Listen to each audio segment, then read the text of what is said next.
স্পিডে গাড়ি চলতেছে।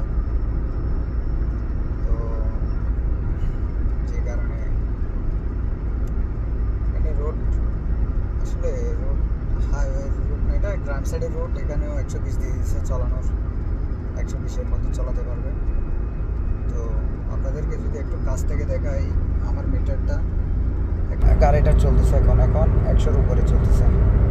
দেখেন এখন 120-এ চলতেছে গাড়িটা, 110। দেখেন আপনাদেরকে আরও একটু দেখাই, 120-এ চলতেছে এখন। অটোমেটিকলি একটা অ্যালার্ম চলে আসবে এখন 120-এ যখন আসছে।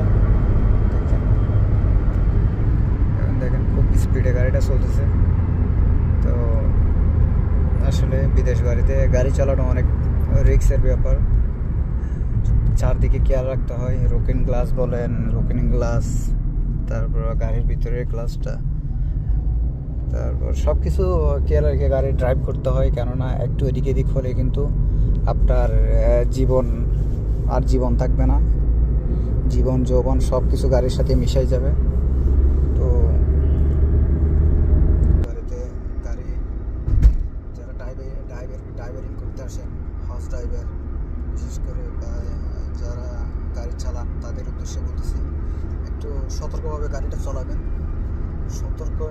সতর্কের সাথে গাড়ি চালালে আপনার জীবনের নিরাপত্তা থাকবে, আবার আপনার ফ্যামিলির নিরাপত্তা থাকবে।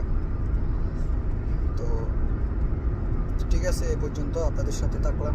ইনশাল্লাহ পরবর্তী দেখা হবে। সাথে থাকবেন, পাশে রাখবেন। আসসালামু আলাইকুম।